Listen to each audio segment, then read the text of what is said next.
Buenas, buenas tardes, mi nombre es Paula Sierra de Fajardo del grado 11-13. Vengo a leer el capítulo 7 del libro del Príncipe.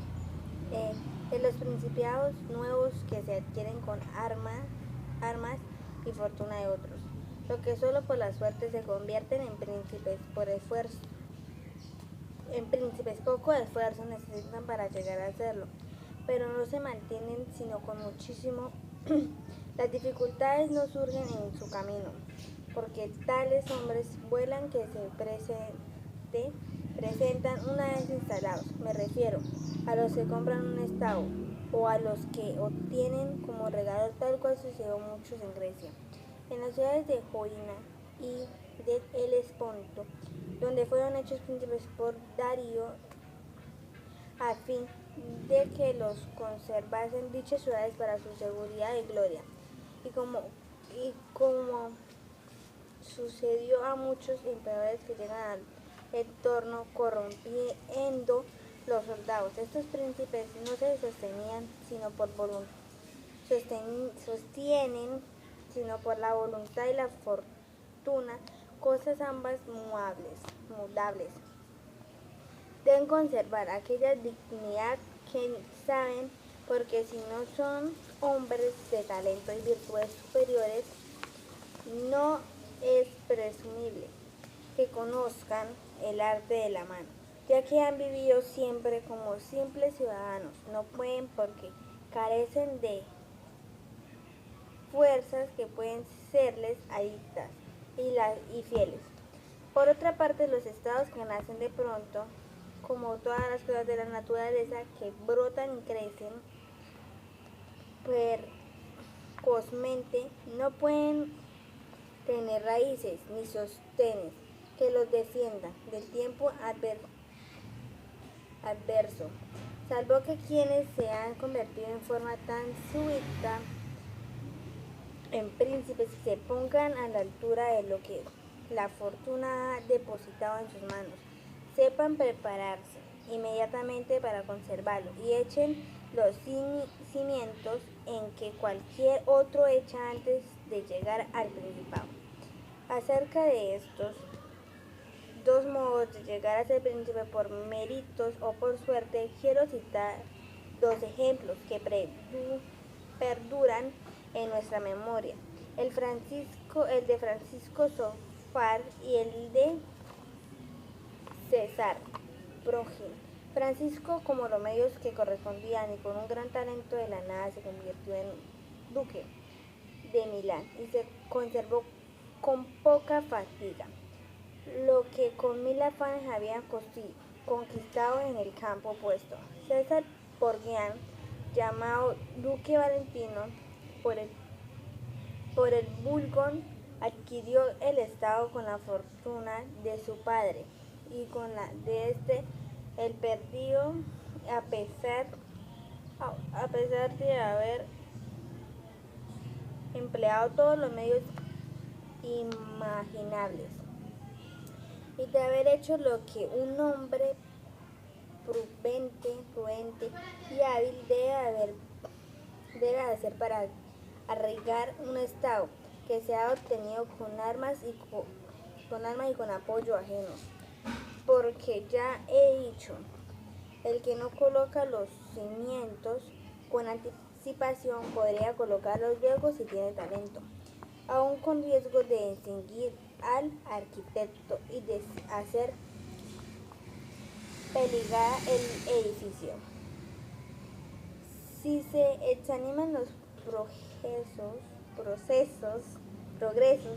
del duque, se verá que ya había echado las bases para su futura grandeza.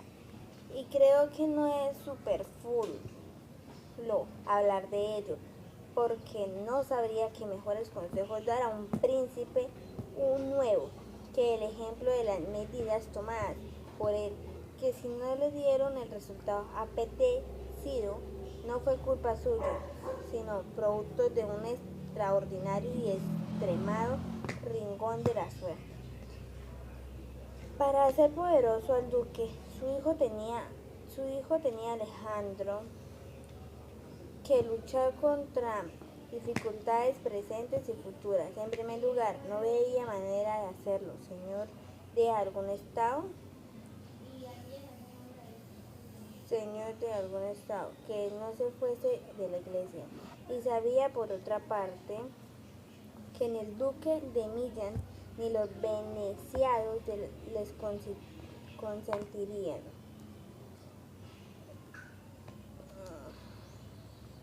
que desmadrarse los territorios de la iglesia, porque ya Faenza y Rimini estaban bajo la protección de los venecianos.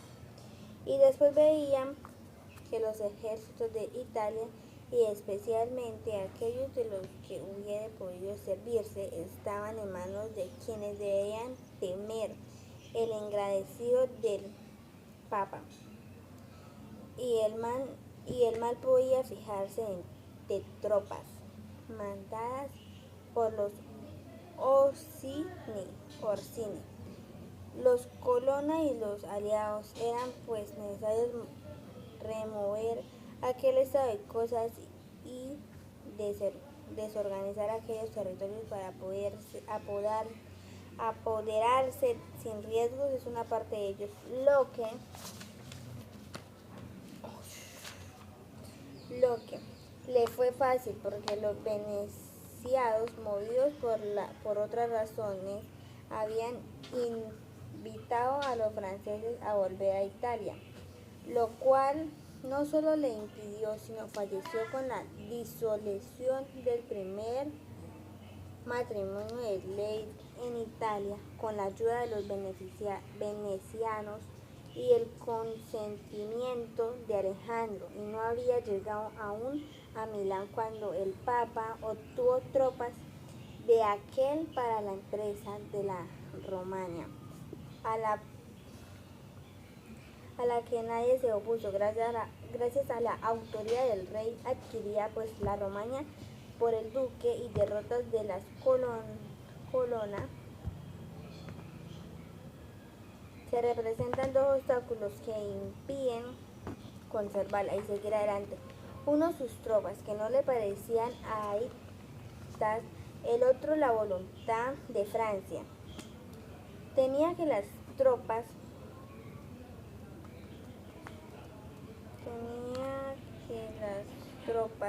del Orsini, de las cuales se había valido, le faltasen sino en el arrebatance lo conquistó, y al otro tanto temía del rey. Tuvo una prueba de lo que sospechaba de los Orsini, cuando después de la toma de Faenza asaltó a Bolonia, en cuyas circunstancias lo vio batirse con frialdad en lo que representa al rey. Descubrió sus intenciones cuando, ya dueño del ducado de Urbino, se vio obligado a renunciar a la conquista de Toscana por intervención, y entonces decidió no depender más de la fortuna y las armas ajenas. Lo primero que hizo fue debilitar los Orsini y los Colonna en Roma, ganándose a su causa a cuantos nobles le eran adeptos, a los cuales señaló crecidos sueldos y honor, de acuerdo con sus méritos como mandos y administraciones, de modo que en pocos meses afectó que tenía por aquellos. Se volvió pues el terno hacia el duque, después de lo cual, y disperso que hubo Colonna, esperó la ocasión de terminar con los Orsini, oportunidad que se presentó bien, y que él aprovechó mejor. Los Orsini, que muy tarde habían comprendido que la grandeza del duque y de la iglesia generaba su ruina, celebraron una reunión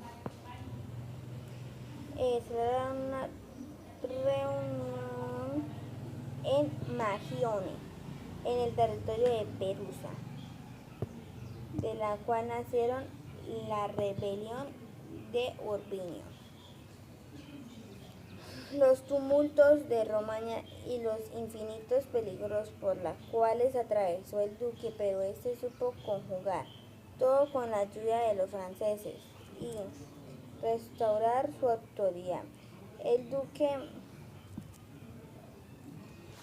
que no podía fiarse de los franceses ni de las demás fuerzas extranjeras y que no se atrevería a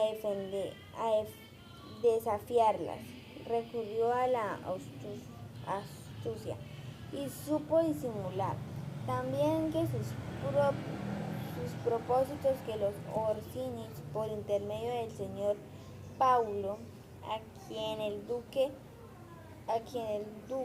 colmó de favores para conquistarlos sin escatimarles dinero, trajes ni caballos, se reconciliaron inmediatamente hasta tal punto que su candidez los llevó a caer en sus manos en Sinigalia.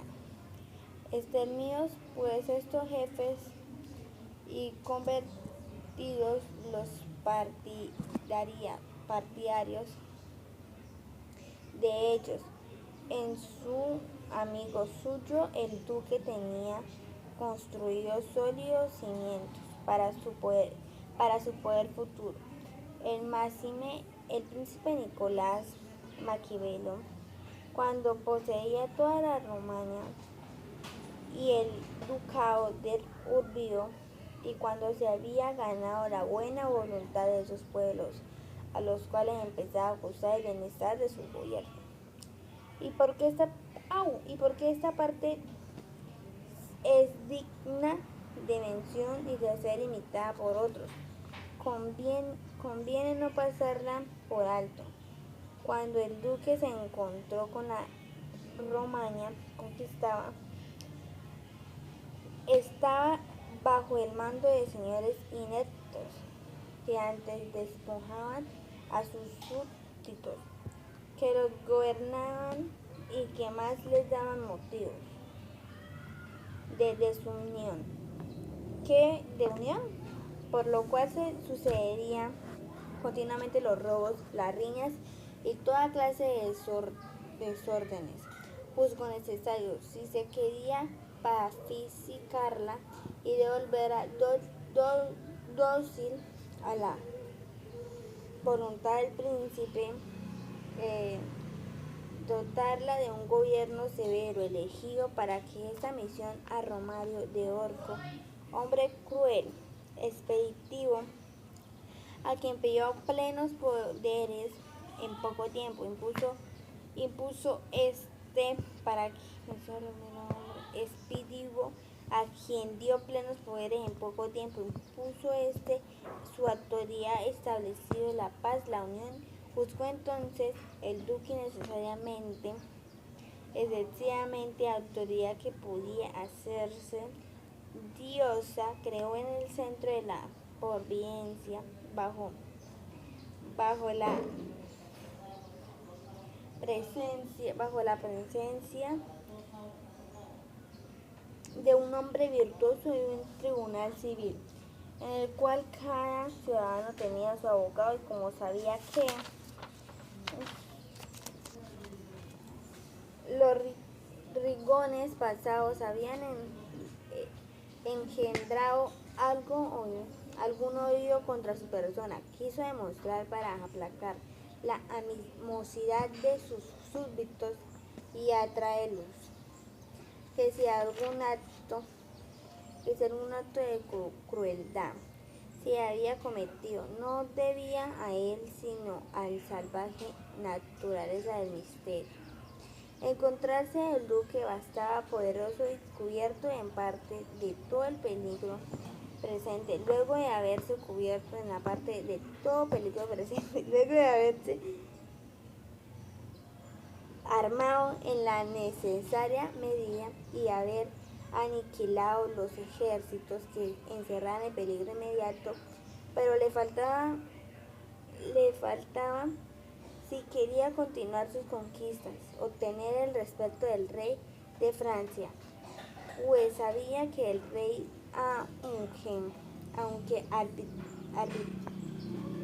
advirtió tarde de su error, trataría de subsanarlo. Empezó por ello a buscar amistades nuevas y a mostrarse indecisos con los franceses cuando estos dirigieron el reino de Nápoles para luchar contra los españoles que Cibattaban a Gatea. Y para luchar contra Gabatea, si Alejandro hubiese vivido aún su propósito de verse libre de ellos, no habría tardado en cumplirse. Esto fue comportamiento. En lo que se refiere a los hechos presentes, en cuanto a lo futuro, tenía sobre todo que evitar que el nuevo sucesor del papado fuese enemigo suyo y le quitase lo que Alejandro le había dado. Y pensó hacerlo por 4 medios distintos. Primero, exterminando a todos los descendientes de los señores a quienes habían despojado. Segundo, despojado para que el Papa no tuviera oportunidad de restablecerlos. Segundo, atrayéndose a todos los nobles de Roma para oponerse con su ayuda a los designios del Papa. Tercero, reducirse del colegio a su voluntad hasta donde pudiese. Cuarto, adquiriendo tanto poder antes que el Papa muriese, que pudiera por sí mismo resistir un primer ataque. De esas 4 cosas ya había realizado 3 a la muerte de Alejandro. La cuarta estaba concluida porque señores desmojados mató a cuantos pudo alcanzar y muy pocos se salvaron. Y contaba con nobles romanos ganados a su casa y en el colegio gozaban de una gran influencia. Y por lo que toca a las nuevas conquistas, tramaba apoderarse de Toscana, del cual ya poseía a Perusa y Piombino, parte de Pisa, que se había puesto bajo su protección y en cuanto no tuviese que guardar más miramientos con los franceses, que de hecho no tenía por qué guardárselos, puestos que ya los franceses habían sido despojados del reino por los españoles, y que unos y otros necesitaban comprar su amistad. Se echaría sobre Pisa, después de lo cual Luca y Siena no tardarían en ceder, primero por odio contra los florentinos y después miedo al duque. Y los florentinos nada podrían hacer si se hubiese logrado esto. Aunque fuera el mismo año de la muerte de Alejandro, habría adquirido tanto poder y tanta autoridad que se hubiera sostenido por sí solo, habría dependido más de la fortuna ni de las fuerzas ajenas, sino de su poder y de sus méritos. Pero Alejandro murió 5 años después de que el hijo empezara a desembarar la espalda. Lo despejaron con tan solo un estado finado de Romania y con todos los demás en el aire, entre 2 poderosos ejércitos enemigos y enfermos de muerte. En el duque tanto vigor en el alma y del cuerpo. También sabía cómo se ganaba y se pierde a los hombres y los cimientos que echaran en tan poco tiempo. Era tan sólidos que no haber tenido 2 ejércitos de lo que rodeaban o simplemente haber estado sano que hubiese sostenido contra todas las dificultades y los cimientos de su poder contra todas las dificultades eran seguros o no se vio enseguida, pues la Romaña lo que eran seguros o no se vio enseguida, pues la Romaña eran los esperos más de un mes y aunque estaba medio muerto nada se sintió contra él, a pesar de que Baglioni, los belgi y se sintió contra él, a pesar de los Orsines habían ido allí con ese propósito y no hizo papá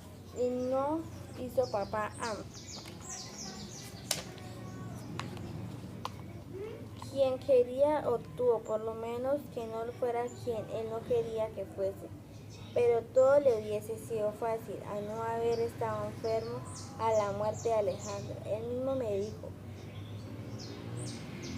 el día que eligió Julio, dos que había percibido todo lo que podía suceder en la muerte de su padre, y para todo preparado remedio, pero nunca había pensado que en semejante circunstancia él mismo podía hallarse moribundo. No pues, con censurar ninguno de los actos de los que Duque, por el contrario me parecía que debe imitarlos todos aquellos que llegan al entorno mediante la fortuna en las armas ajenas, porque es posible conseguirse de otro método cuando se tiene tanto valor y tanta ambición y sus propósitos no se realizaron tan solo con la enfermedad y por verbear de la vida de Alejandro. El príncipe nuevo que creaba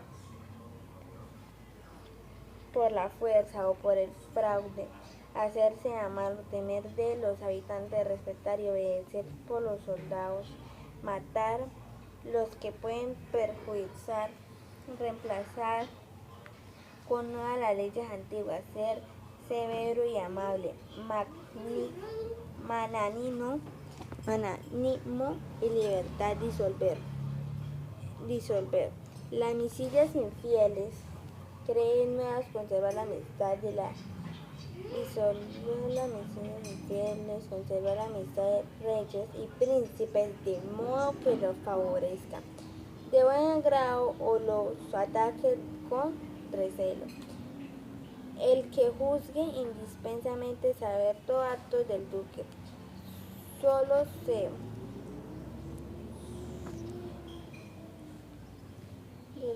se puede criticar en lo que respecta. A ver, nombrar un papa adicto podía impedir de lo que fuese, que fuera elevado al pontificado. Algunos de los cardenales a quienes habían ascendido o de aquellos de una vez papas tuviese que temerle, pues los hombres ofenden por miedo o por odio. Aquellos quienes habían ofendido eran, entre otros, el cardenal de San Pedro, Advíncula, Colonna, San Jorge y Ascanio. Todos los demás, si llegamos al solio, debían temerle, salvo el gran cardenal de Amboise, dado su poder, que nacía de Francia y los españoles ligados a él por alianza y obligaciones recíprocas. Por consiguiente, el duque debía tratar ante todo de ungir para papa a un español y no serle posible acertar al cardenal de Amboise antes que él. San Pedro Advíncula pues engaña a quien cree que entre otras personas emitentes los beneficios nuevos hacen olvidar las ofensas antiguas. Se equivocó el duque en esta elección, causas últimas de su definitiva ruina.